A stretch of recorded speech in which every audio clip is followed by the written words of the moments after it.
And for question 3, what I wanted you to do was I wanted you to find the vertex.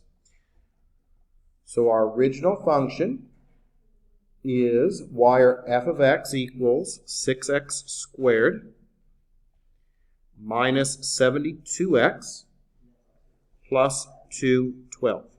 Now, how do we find our vertex? Well, remember, we find our vertex by finding our h, which is minus b over 2a, and our k is going to be f of h.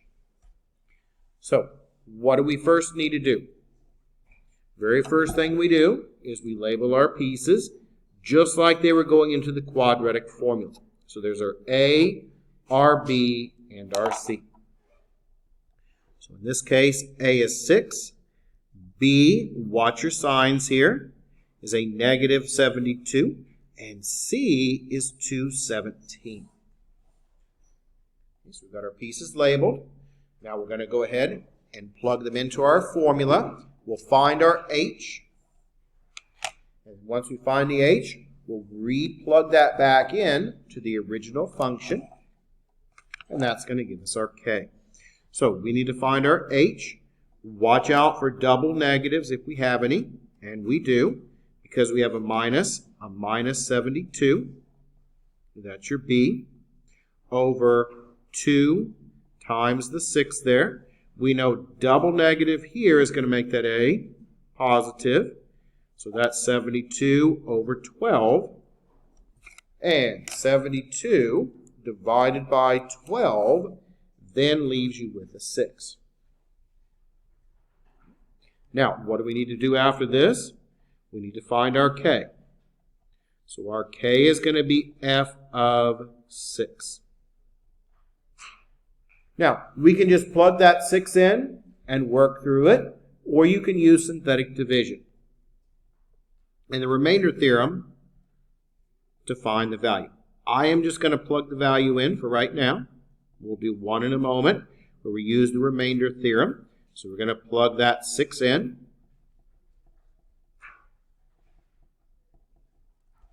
And that gives us then 36 times another 6. That makes it 216.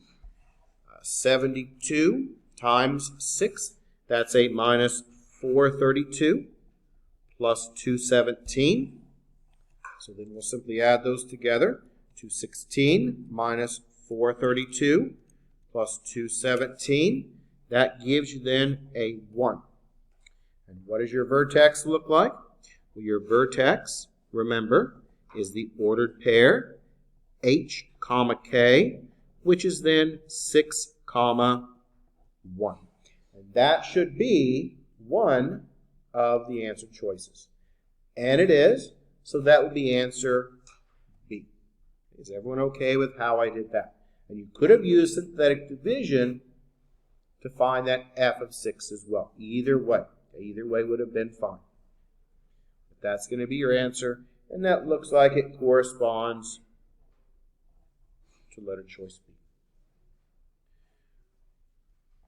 5, what we're doing on 5 is we are graphing this polynomial, okay, this quadratic.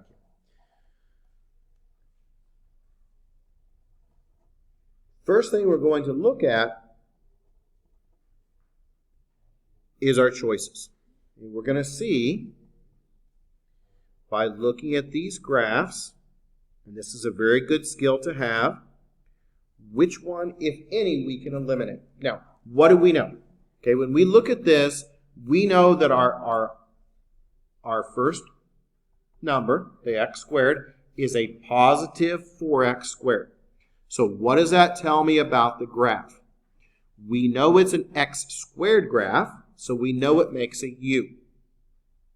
This is positive, so what does that tell you about the u? That tells you that the u looks like that, doesn't it? Okay, so can we eliminate any of the choices? And that's why I want you to understand, how to work out multiple choice questions. And I gave you this one on purpose so you would see the 3 graphs and maybe be able to eliminate this process of elimination. This is a skill that you can use in other classes as well. Anytime you ever have a multiple choice question, you want to use process of elimination. So, why can I eliminate C? Well, I can eliminate C because it opens what? Down. What does ours need to do? Opens up. So now we are left with three choices. So let's find our vertex. And that's going to narrow it down even more. So again, A, B, and C. So our A is positive 4, B is a negative 2, and C is a negative 8. So what do we know about our H? Well, our H is minus B over 2A. So that's a minus 2. So be careful about the double negatives. And then we have 2 times 4. Double negative here makes that positive. So that's 2 over 8, which then reduces down to 1/4. Now we're going to plug that back in to find the K, right? So K is going to be f of 1/4.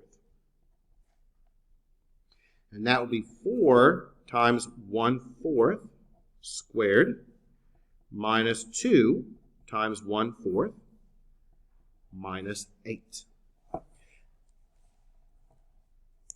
You can either work with the fraction or you can use a decimal. Okay, if decimals make it easier for you to work with, you can do that. Or you can work with the fractions. Fractions aren't difficult, so I'm just going to work with the fractions. And we'll just reduce them down and put them all together. So what do we know about this? This is 1 over 4, quantity squared. So when I square that fraction, it's 1 over 16. Multiply that by our 4 there. What about over here? That's going to be a minus 2 over 4 here, and a minus 8. 4 times 1 is a 4. 1 times 16 is 16. 2 over 4 reduces down to a 1/2. And what do we know about 4 over 16? Well, 4 over 16 is 1/4. Right? We'll put these together, so those can go together there. Okay, that's a negative 8 there. So if I combine those together, that's a minus 1/4 minus an 8. So that makes it a minus 8 1/4, or 8 1/4. Now, you could have also used decimals. Wouldn't matter. If you want to use 0.25, you can do that as well. Now, what does our vertex look like? So let's see what our vertex is as an ordered pair. Well, as an ordered pair, our H was 1/4. You could use 0.25. It's the same point. The K is minus 8 1/4. So that's going to be a little bit smaller than 8. Now, which ones can we eliminate? I can eliminate which ones? Why can I eliminate B? I can eliminate B because that's a positive 8, right? And we need a negative 8, so B is gone. What about A? Okay, we're looking for our vertex. This is our vertex. Is that 1/4 over? No, because that's about 3 over. So that one wouldn't work either. So which one does it have to be? It has to be answer D. Now we can also check quickly here, because what is our y-intercept? Well, the number on the end is what? Negative 8, right? So this had better cross your y-axis right here at negative 8. And it does, right? That's right there at negative 8. Your vertex is in the correct spot as well, because that would be about 1/4, comma, minus 8 1/4. So that's that piece. So what answer does it have to be? It has to be answer D. Do you see how I went through and I used process of elimination? And I think that's a really good skill to have. how to work through multiple choice questions once in a while. Most of your homework, again, is not, but sometimes I give you those just because if you take other classes, you need to know how to work through multiple choice questions and use process of elimination and critical thinking. Okay, now I also gave you, or you asked about question number 8. And this is synthetic division and using the remainder theorem. So they give you a value of k. In this case, k is 2. And we're going to find the value of that when your f of x is minus x cubed minus 2x squared plus 4. Now, when we use synthetic division, the most important part is if we are missing a piece, we have to plug in a 0. So if we are missing a part, we have to plug in the 0. There's no number in front of that x cubed, so we know that there should be a 1 there. Are we finished? All right. Get that graded book? You're sure welcome.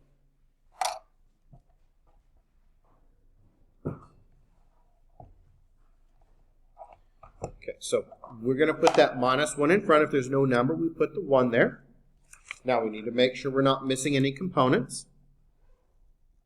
So I always like to label them across the top, highest power first. So cubed, x squared, x, and then the constant value at the end.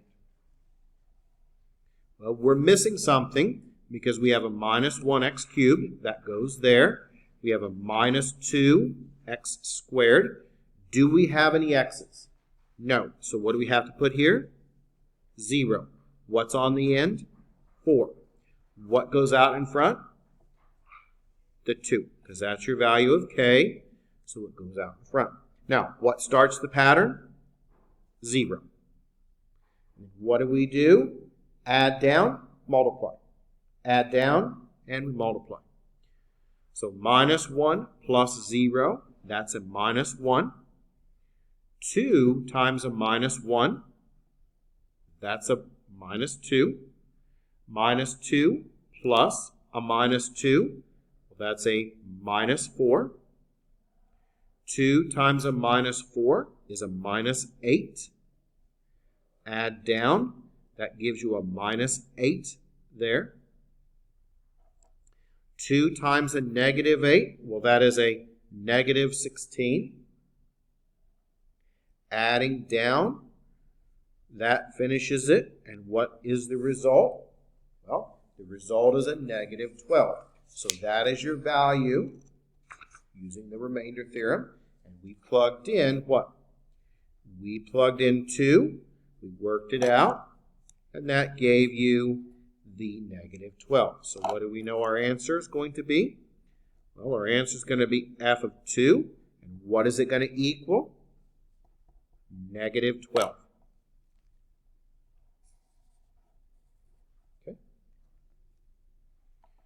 Okay with that. Now, what's the important things we need to remember? If you're missing something, like we were missing the x, what do we plug in? 0 for it.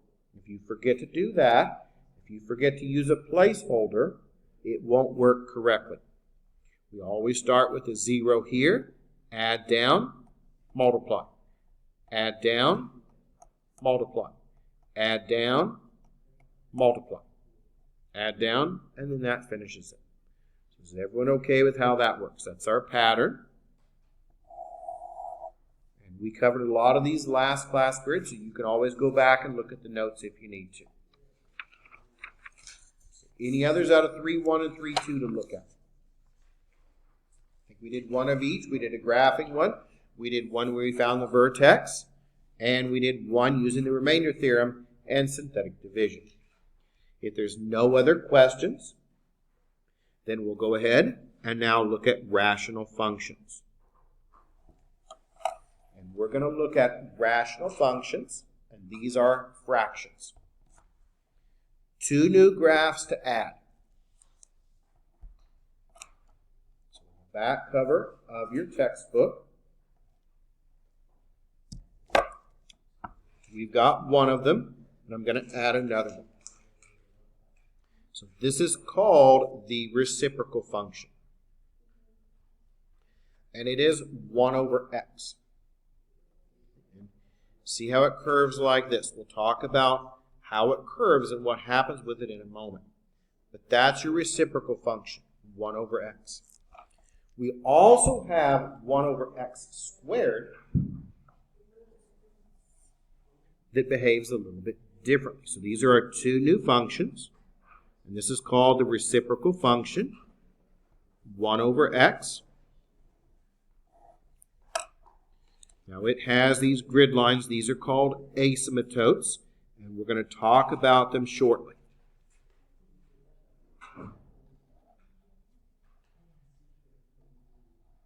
But this is our basic graph of 1 over x. We also have 1 for 1 over x squared. So we write 1 over x squared down here. Its graph is similar, but it's a little bit different.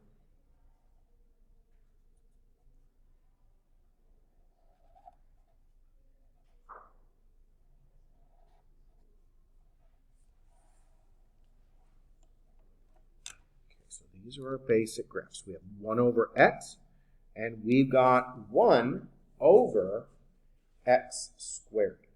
Now, the same translations we have done before are going to apply to these graphs.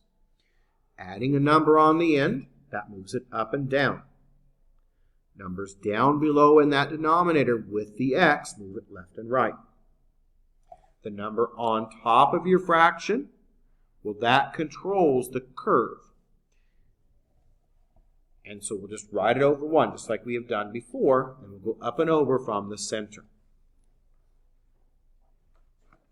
Now, notice these lines here. These are called our asymptotes, and we have a vertical and we have a horizontal one. And right now they're situated at 0 and 0. X is 0, y is 0 on both of these. We are going to be moving them around with our translations. So, this is 1 over x. This is 1 over x squared.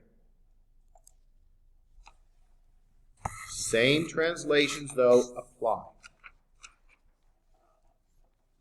So I'll give you a few examples to look at.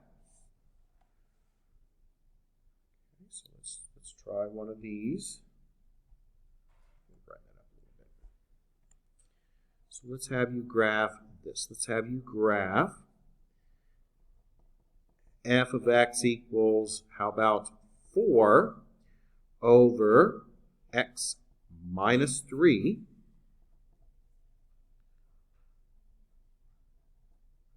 plus 5. Now, what about that minus 3? That minus 3 is below. So just like all of the other functions that we've talked about, that is going to move it forward 3 units. Okay? And that's our division by 0 point. If I plug 3 in here, what's going to happen? 3 minus 3, that gives you what? 0. Now, can you have a number and divide it by 0? No. That is going to give you the vertical part. What about the 5 on the end here? That is going to move it up 5. And that is going to be the horizontal part. So let's see where we're going to start at. Just like we would before, we are going to start by moving it forward 3 units because that gives you your domain. Right? 3 minus 3 is 0. We can't have it. So we're going to start at 3, and then move it up 5. So we're going to start at 3, 5. Now, what that does is that adjusts those dotted lines. So we're going to start at 3, 5. So that is over 3 and up 5. Right there. 3, 5. Now, what is that going to do to my dotted lines? Well, we went over 3. So that means we have a dotted line. at x equals 3, right? And we have a horizontal line, going to do that as well, at y equals what now? Y equals 5. Right? So all that did was that moved it up. So it originally would have went through the 0, 0. That slid it up 5 and over 3. Now, what number is on the top here? 4. So what are we going to use? We're going to use a 4 over 1. So we're going to go up 4 units from the starting point here and over 1. So up 1, 2, 3, 4, and over 1. Make our point. Now, what is the graph supposed to look like? It should look like what? When we're done, it's 1 over x, so it should look like that. Where's our point? Right here. So, what happens? It curves like that. These dotted lines are like gravity. It cannot cross these dotted lines in this particular function. So it cannot cross the horizontal line here at 5. It cannot cross the vertical line at 3. Now, in a moment, we'll look at some that might cross it, but these do not. How do we get the other side? Well, it should look like that, shouldn't it? Okay, so where do we start at? We start right here. Now, we know it should be down here, so what are we going to do? We're going to start right here. We're going to go down 1, 2, 3, 4, back 1. So that makes that point right there. And then we curve it like that. So there's our graph. Same translations that we have done before apply to these.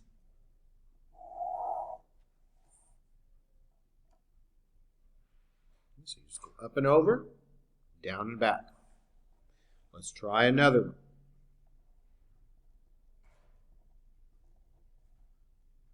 So let's try and graph. F of x equals, how about a minus 2 over x plus 4, quantity squared, plus 3. Okay, so how is this one different? Well, this one has a what below? This one has a square below, right? And what does the square graph look like? And when we go back and look, 1 over x squared looks like that.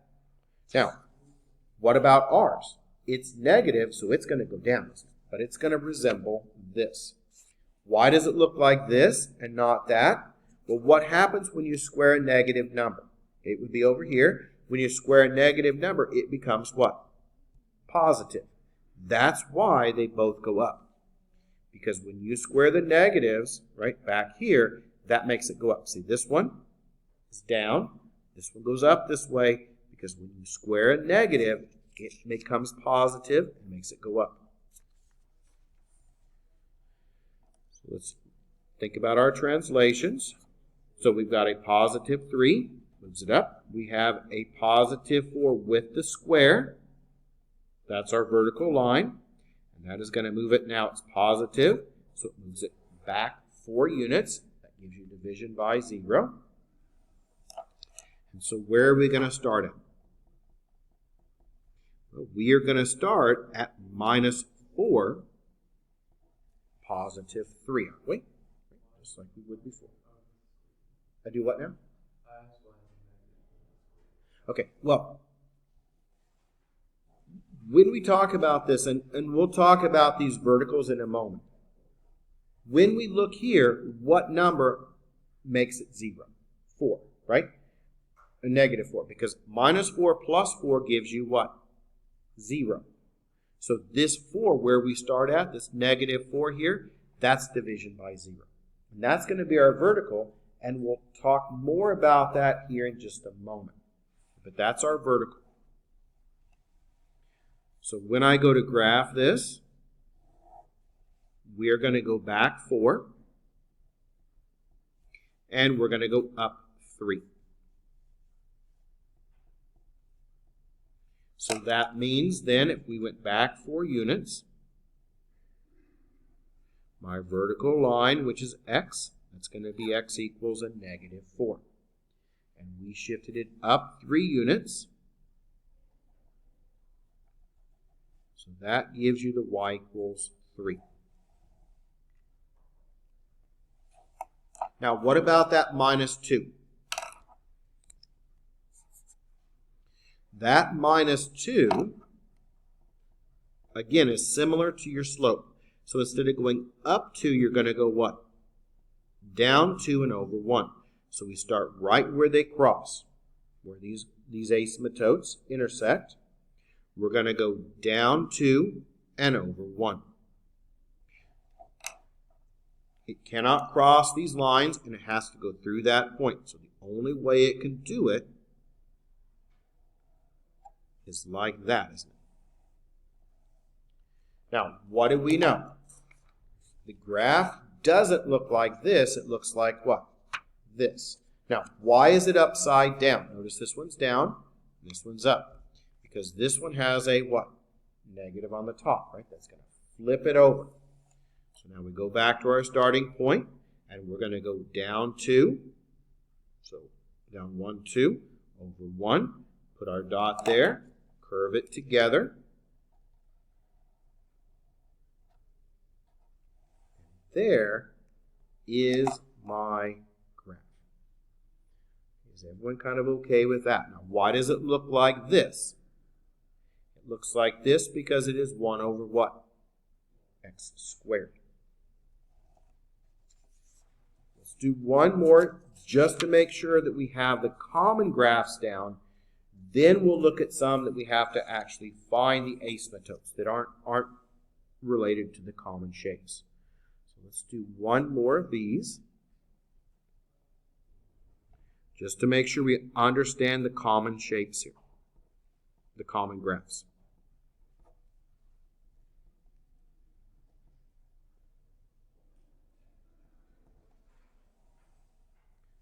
So if I gave you this and I said graph it, what should it look like? It's a 1 over x function, so it's going to kind of resemble that, isn't it? Now, ours is going to be upside down because of the minus 3. But we'll deal with this in a moment. Right? But this is the basic picture. Looks something like that. Ours is going to be flipped around because of the negative. What about that positive 4? That's on the end. That is going to move it up 4 units. Is there a number below with that x? No. So where am I going to start at? Well, I'm going to start at 0, 4.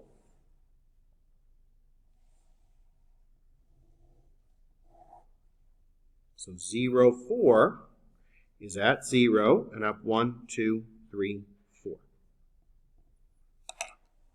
So we didn't move it left or right any. So our first dotted line is right here at x equals 0. The second one, we moved it up 4 units.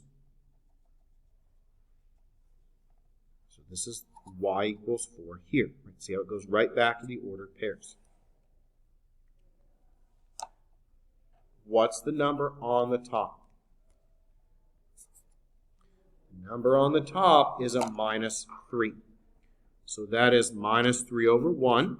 So we're going to go down 3, and we're going to go over 1.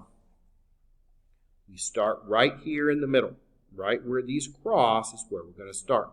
So we're going to go down 1, 2, 3, and over 1. What's the graph look like? It looks similar to this. It cannot cross those dotted lines, but it's pulled towards them, so it looks like that for that half. What about the other half? Well, it needs to go the opposite way. It's not going to be here. Why not? Because this is 1 over x, right, for the base function, not 1 over x squared. So this is 1 over x. So we go back to our starting point, and what are we going to do?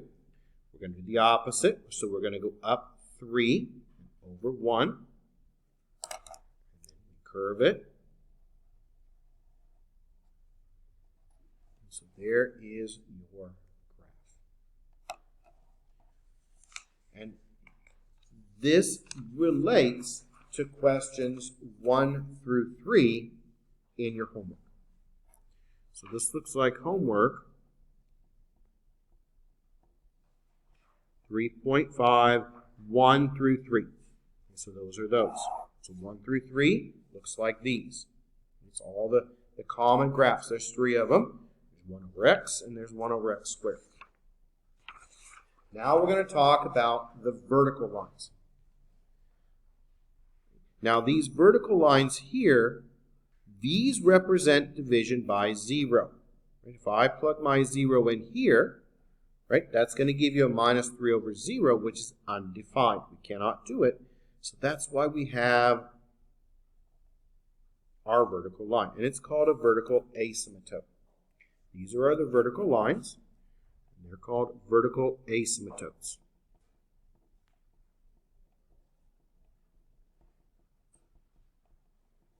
Now, how do you find them?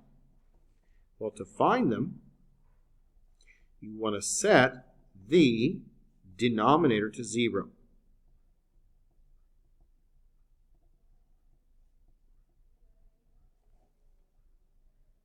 So you're going to have to set the denominator to 0. And that is going to give us our vertical asymptotes. They slide it back and forth. Now, you may have 1, you may have 2, you may have 3, you may not have any at all. Because in some cases, you may end up with no verticals because it has imaginary results, imaginary answers, complex answers. So let's look at a couple of these.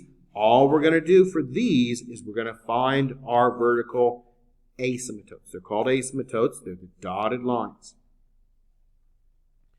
So here's one of them that we'll start with. How about f of x is 2 over 5x plus 4.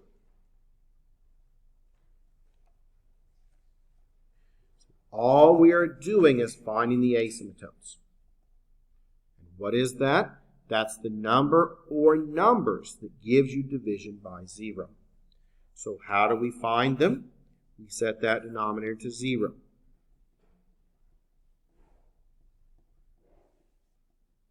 So what is that? Well, that is 5x plus 4 equals 0. So 5x equals a negative 4. So x equals a negative 4/5. That is your vertical asymptote.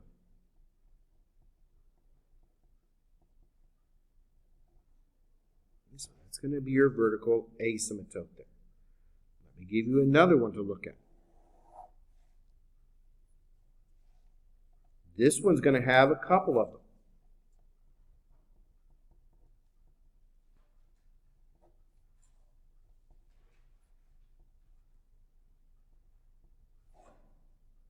We're going to find the verticals.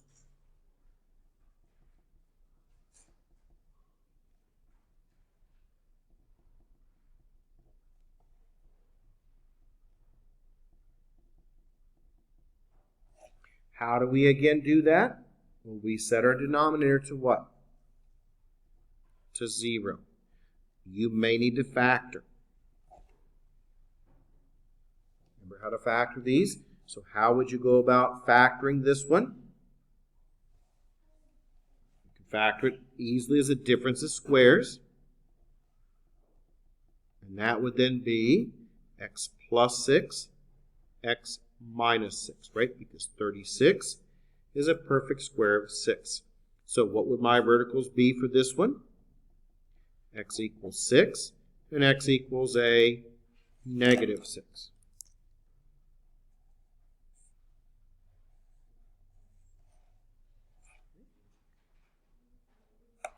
You may get no verticals. Let's see one that's not going to give you any verticals.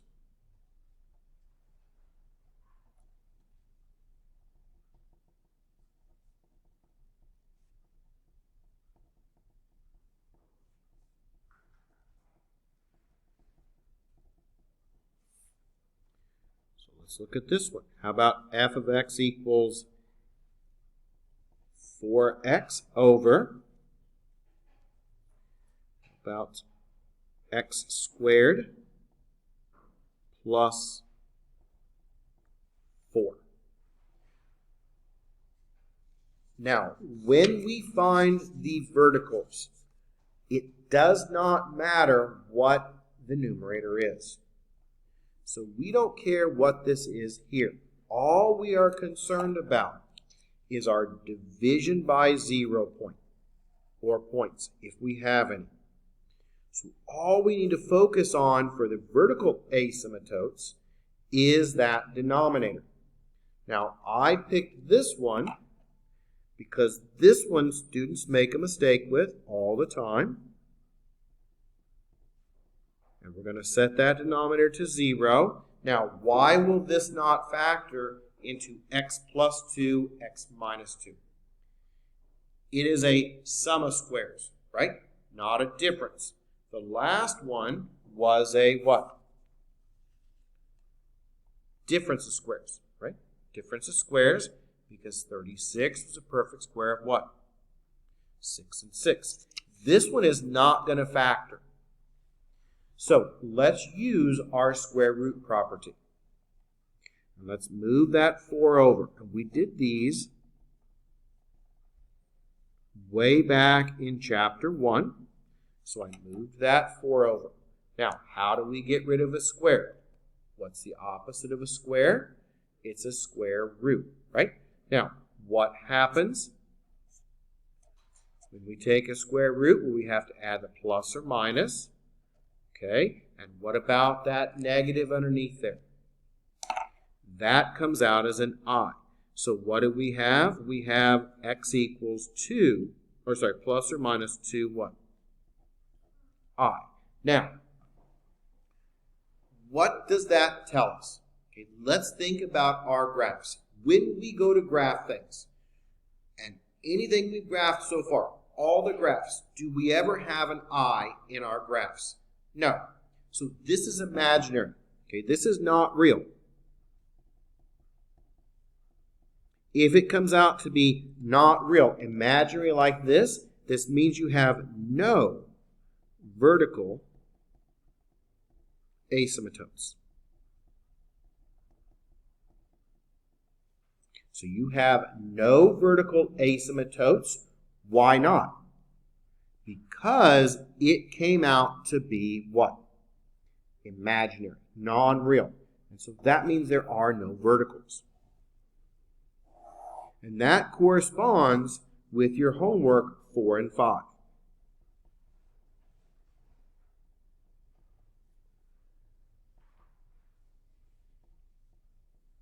So those are finding the verticals.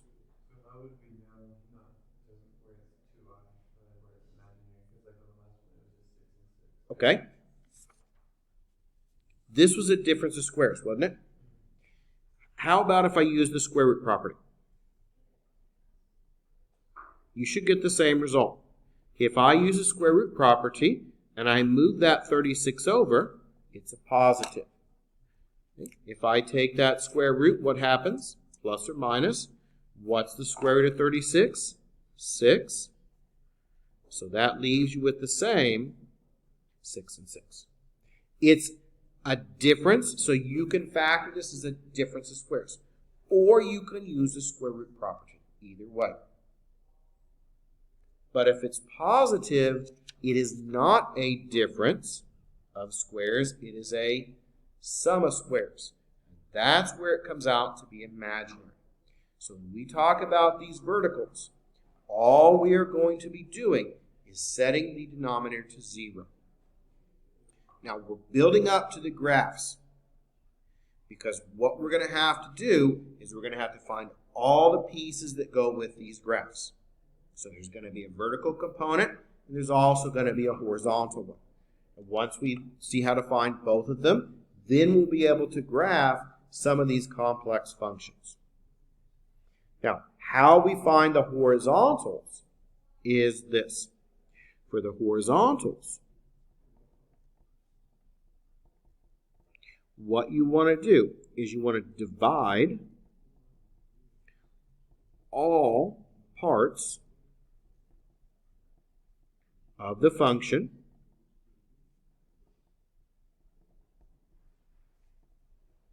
by the largest power of x.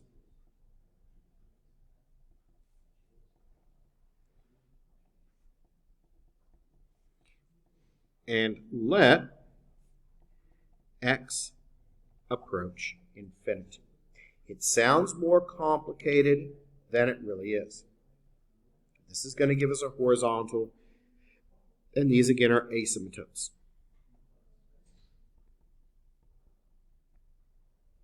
So these are going to be our horizontal asymptotes.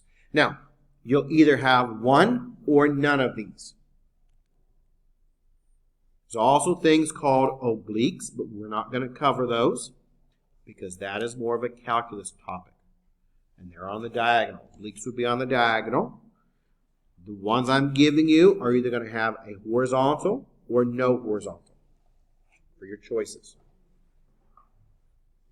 So let me give you a couple of these to look at. And we're going to find our horizontals.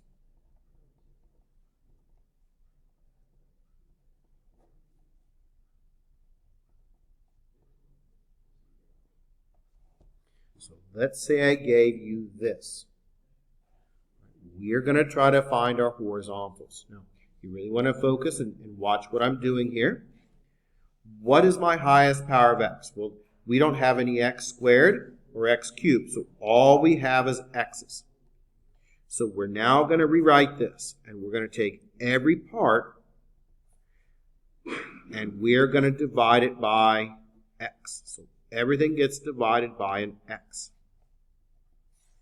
Now, we can reduce this down a bit. So if it was at an x squared, which will be the next one, you would divide everything by an x squared. In this one, we're going to divide everything by an x. Now, what happens with x over x? That cancels out, and that leaves you with a 4.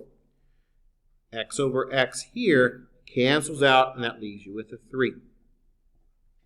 Then we still have that 2 over x. Now, what's going to happen as x gets bigger and bigger and bigger? Well, these don't have an x with them at all, but this one. What happens when I take a number and I divide it by x as x gets bigger and bigger and bigger? All right, this would be something like, let's start off with 2 over 1. Okay, 2 over 1 is 2. Let's say it's 10. Okay, 2 over 10, that's 1/5, right?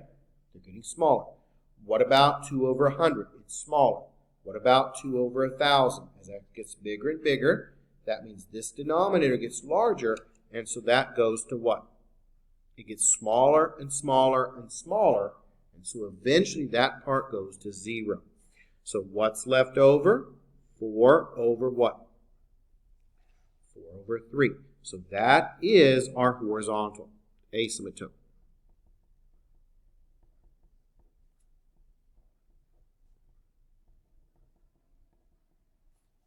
That's going to be a y line. It's a horizontal line, and that would be y equals 4/3.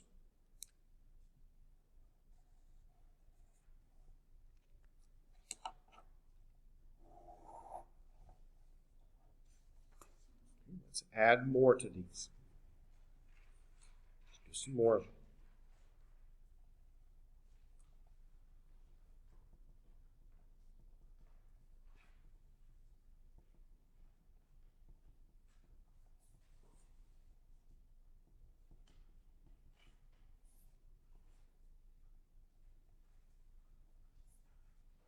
So let's look at this one. Let's say we have f of x equals x to the 5th plus 5x squared over 3 x to the 4th.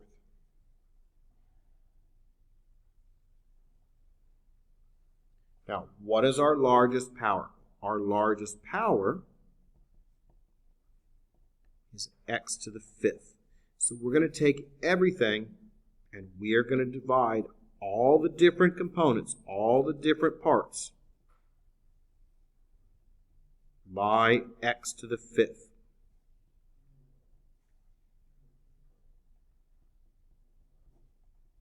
So this is our procedure. So we take every piece and we divide it by the largest power. So the largest power that we're going to be using is x to the 5th. So we divide everything by an x to the 5th, and we're going to reduce. Now, what about this? X to the 5th over x to the 5th. Well, that reduces down to a 1. What about this one? That's 5x squared over x to the 5th. Well, that's going to be 5 over x cubed. Because 2 minus 5 is 3. Remember, use your quotient rule for those. What about down below? Well, that's going to be 3 over x, because we have 4 minus 5. That leaves you with a minus 1, so it goes down below. Now, what's going to happen as x goes to infinity? Well, as x goes to infinity, we talked about this a moment ago, every fraction that's left over goes to 0. So this fraction right here, that goes to 0. 3 over x, as x goes to infinity, that goes to 0. Okay, so that goes to 0 and that goes to 0. Now, what's left over? 1 plus 0 is 1. 0 is down below. That is undefined. Okay, and if it comes out to be undefined, that means there is no horizontal. So there is no horizontal because it is undefined. Let's do another one. They're all pretty much the same. Once you see the pattern, it's not really that difficult. No factoring, nothing else.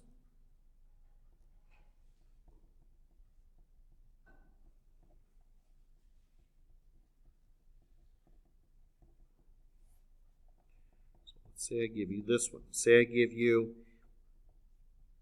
x cubed plus 9x over about x to the 7th plus 3x.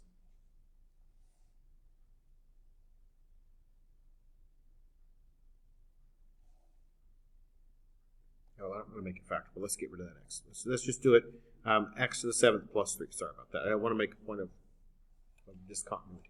So let's say I gave you this x to the 7th plus 3 down below. So what are we going to do? We want to find our horizontal. So what's the largest power? Okay, that's going to be x to the 7th. So what does that now give you? That gives you x cubed over x to the 7th plus 9x over x to the 7th divided by x to the 7th over x to the 7th plus 3 over x to the 7th.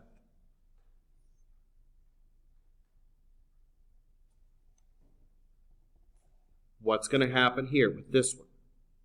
It's 3 in the numerator, 7 in the denominator. Subtract them. That leaves you with a 1 over x to the 4th. What about the next one? Those cancel, and that leaves you with 9 over x to the 6th. What about, and this is the important part here, what about this one? These are exactly the same, so that reduces down to a 1, right? As x goes to infinity, because that's what we're doing. And what's going to happen here? That's just still a 3 over x to the 7th. Now, what happens with all these parts? As x goes to infinity, that goes to what? 0. That goes to 0, doesn't it? That goes to 0. And that is what's left over. So what do we have? 0 over 1. And that is possible because that is 0. Right? 0 over 1 is still 0. And that means our horizontal asymptote is y equals 0.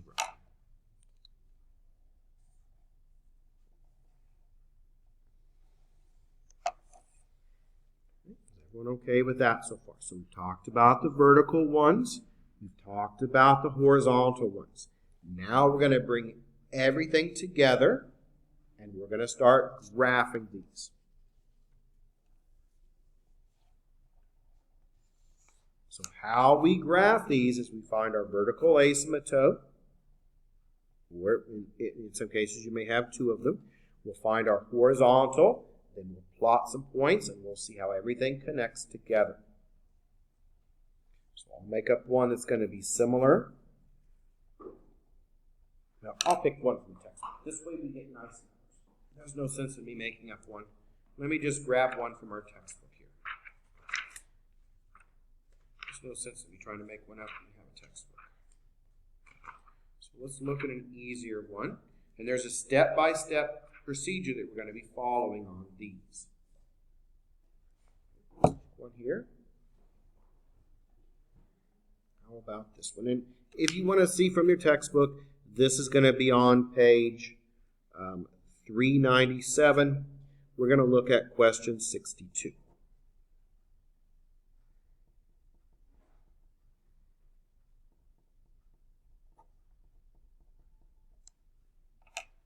And we're going to try to graph this.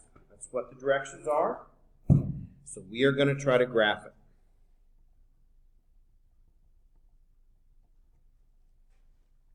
Now, these take a bit to go through. So we're going to have to do some more of these on Tuesday. Okay, but this will at least get us started. It'll at least let you do question 8. We'll do 9 and 10 next class period. So step number 1 is going to be find the verticals. If there's more than one, it's verticals. If there could just be one. So what do? We set our denominator to 0. So x plus 3 equals 0. So that gives you x equals now what? Negative 3. Step 2 is we find our horizontal.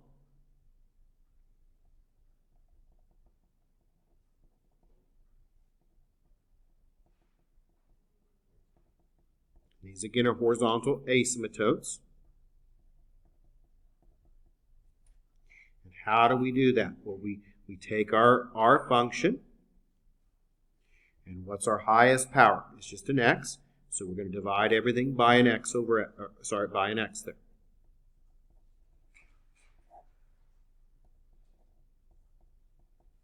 And there's no sense in rewriting again.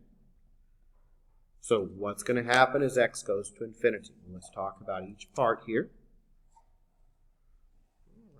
And we're finished. Thank you very much.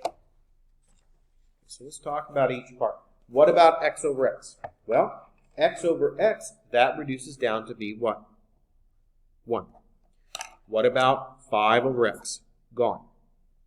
What about what about x over x down below? 1. Okay? And what happens with the 3 over x? Gone. So what does that come out to give you? 1. So what's my line? Y equals now what? 1. We are going to be graphing this one. So once we find our asymptotes, we're going to draw them in. So we found our vertical asymptote. We only have one. We found that at -3. We found the horizontal at +1. So what does it look like with our graph? We're going to draw a separate piece here so we can look at the pieces as we go together. Okay, so let's start with our graph. We have a vertical at -3. That's our vertical here. So -3. That is back 1, 2, 3 units. And there's your vertical. We have a horizontal next. And that horizontal is 1. So that's going to be here at 1.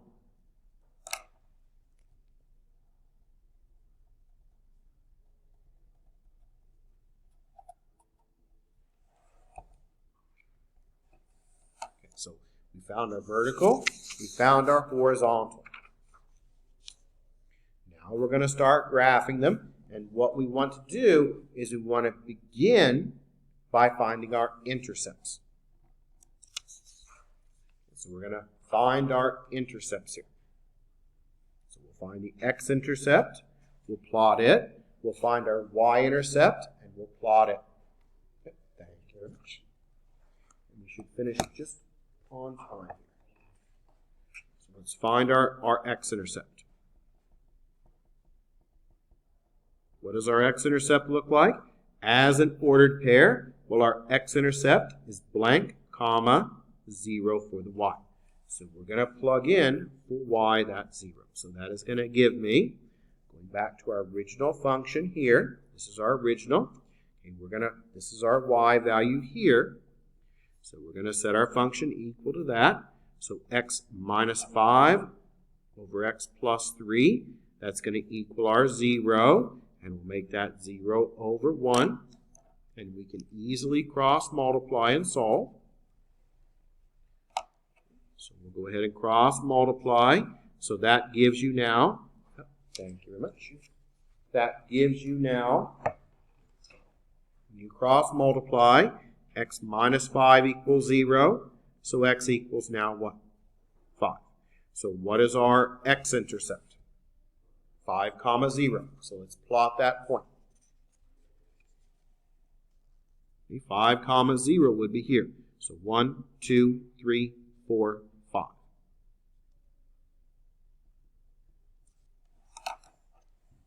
Now, what's going to happen with this? It cannot cross this dotted line. So we know it's going to be down here. It's going to look like this. Let's find our y-intercept, plot it, and then we'll be able to finish this graph up. So that's our x-intercept. Now, what about the y-intercept? You always want to find both of these, the x and the y. The y-intercept is just the opposite. So the y-intercept is 0 comma blank. And that's your x. So we're going to use x equals 0 here in our original. And so that's going to then be, when you plug it in, 0 minus 5 over 0 plus 3. So that's a minus 5/3. And what do we know about minus 5/3? Well, minus 6/3, that would be a minus 2. So it's going to be close to minus 2.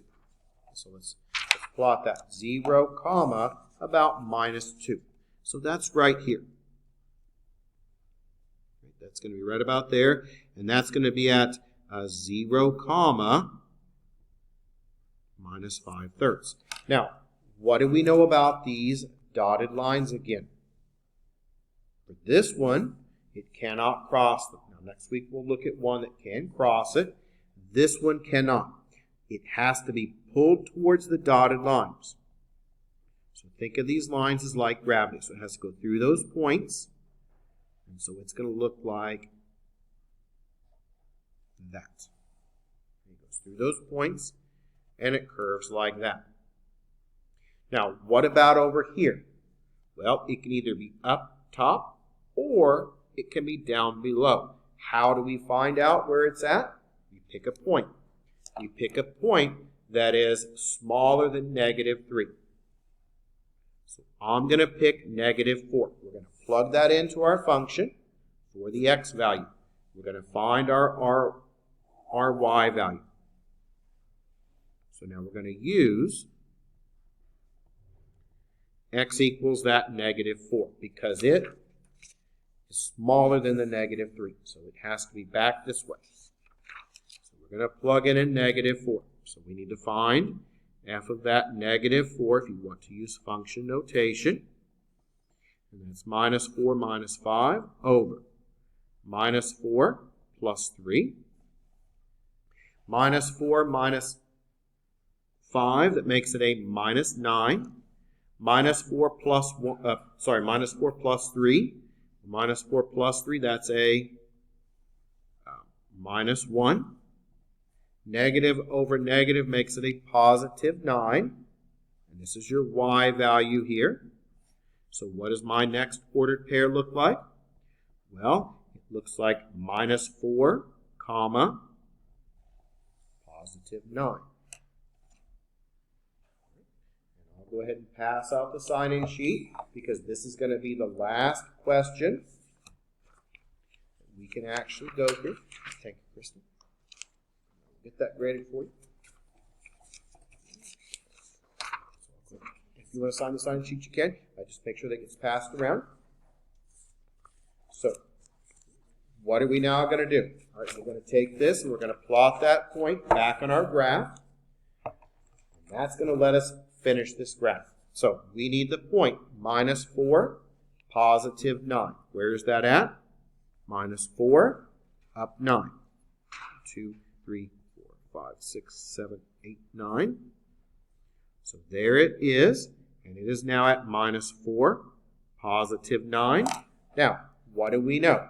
Can it cross the dotted lines? No. It is pulled towards the dotted lines. So it has to go through that point and pull towards the dotted lines. So that is your graph. And this is going to look very, very similar to question 8. So this is going to be like 3.5, question number 8. I made it multiple choice on these graphs just to make it a little bit easier for you to pick the correct one. Right? So you do your verticals, you do your horizontals, and it's very, very similar, right? You just got choices. So do like we did when we graphed those squaring functions, the parabolas before. Use multiple choice and process of elimination. You may not have to do all the steps because you might be able to figure out which one it's going to be based just on the asymptotes. You may also have to do all the steps. Now, next class period, we're going to do ones like 9 and 10. Those are way more complicated. Those have multiple verticals, and they have a middle to deal with. So now, what's your homework? Just so you know, your homework now is 3.5. You should be able to do 1 through 8.